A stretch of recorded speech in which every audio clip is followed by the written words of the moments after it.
پھر ان کے بعد ہم نے تمہیں زمین میں جانشین بنا دیا تاکہ ہم دیکھیں کہ تم کیسے عمل کرتے ہو۔ اور جب ان پر ہماری واضح آیات پڑھی جاتی ہیں تو وہ لوگ جو ہماری ملاقات کی امید نہیں رکھتے، یعنی روزے قیامت کے منکر، کہتے ہیں کہ کوئی قرآن اس کے سوا لے آ یا اسے بدل دے، کہ یہ قرآن بڑے سخت اس کے احکامات ہیں، ہمیں نہیں چاہیے، آپ ایسا کرو، اس کو بدل دو یا پھر کوئی اور لے آؤ۔ کہہ دے میرے لیے یہ ممکن نہیں۔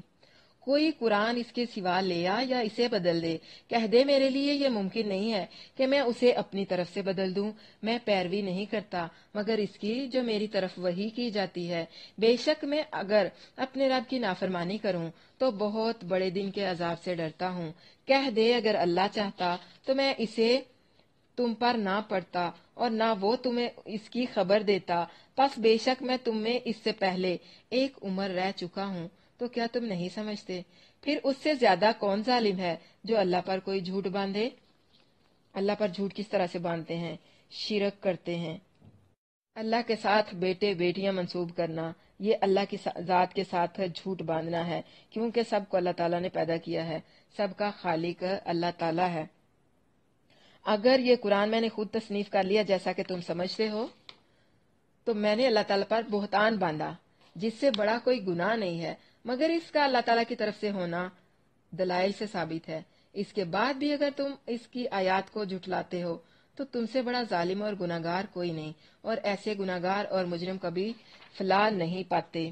پھر اس سے زیادہ کون ظالم ہے جو اللہ پر کوئی جھوٹ باندھے؟ تو ایسے جو مجرم ہیں وہ کبھی فلاح نہیں پاتے، اور وہ اللہ کے سوا ان چیزوں کی عبادت کرتے ہیں جو نہ انہیں نقصان پہنچاتی ہیں اور نہ انہیں نفع دیتی ہیں، اور کہتے ہیں یہ لوگ اللہ کے ہاں ہمارے سفارشی ہیں۔ اللہ کے ہاں کوئی سفارش نہیں چلنے والی۔ اس دن جن کو یہ اپنے سفارشی مانتے ہیں سب خود کانپ رہے ہوں گے، کونے خدروں میں چھپنے کی کوشش کریں گے، اپنی اپنی جان کو بچانے کی فکر میں پڑے ہوئے ہوں گے۔ کہہ دے کیا تم اللہ کو اس چیز کی خبر دیتے ہو جسے وہ نہ آسمانوں میں جانتا ہے اور نہ زمین میں؟ وہ پاک ہے اور بہت بلند ہے اس سے جو وہ شریک بناتے ہیں۔ اور نہیں تھے لوگ مگر ایک ہی امت، پھر وہ جدا جدا ہو گئے، اور اگر وہ بات نہ ہوتی جو تیرے رب کی طرف سے پہلے طے ہو چکی تو ان کے درمیان اس بات کے بارے میں ضرور فیصلہ کر دیا جاتا جس میں وہ اختلاف کرتے تھے۔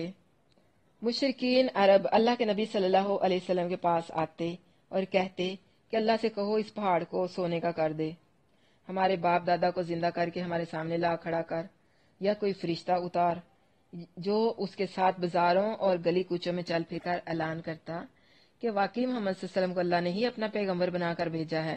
یعنی اس طرح کے فضول سے معجزات مانگتے، نشانیاں مانگتے۔ انہیں لگتا کہ ایسے کیوں نہیں ہے، ان کے ساتھ کوئی فرشتہ کیوں نہیں آیا، یا یہ ہمارے مردوں کو کیوں نہیں زندہ کر دیتا۔ فَقُلْ إِنَّمَا الْغَيْبُ لِلَّهِ، یعنی اللہ کے سوا کوئی غیب کی بات نہیں جانتا، مجھے نہیں معلوم وہ کس قسم کی کوئی نشانی اتارے گا بھی کہ نہیں اتارے گا، یا کب اتارے گا، کس وقت اتارے گا، کیسے اتارے گا۔ نشانی اتارنا یا نہ اتارنا اسی کی مرضی پر ہے۔ اگر تم سمجھتے ہو کہ وہ نشانی اتارے گا تب تم ایمان لاؤ گے تو پھر یوں کرو کہ بیٹھے انتظار کرتے رہو، میں بھی دیکھوں گا کہ تمہارا مطالبہ پورا ہوتا ہے یا نہیں ہوتا۔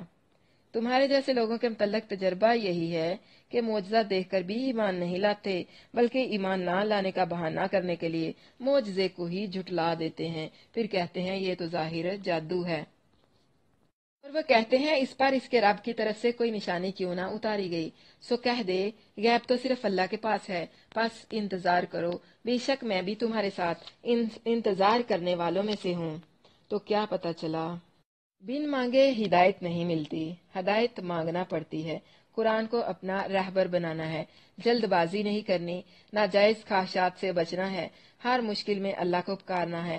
اللہ کے ہاں کوئی سفارش قبول نہیں ہوگی، اس لیے اپنے اعمال کو سنوارنا ہے۔ بد دعا نہیں کرنی، نہ اپنے حق میں، نہ اپنی اولاد کے حق میں، اور نہ ہی کسی دوسرے کے لیے کوئی برا لفظ بولنا ہے، کیونکہ کبھی کبھی ایسے ہوتا بھی ہے کہ کوئی قبولیت کی گھڑی ہوتی ہے اور منہ سے نکلا ہوا لفظ پورا ہو جاتا ہے۔ قرآن کو بدلنا نہیں ہے، خود کو بدلنا ہے۔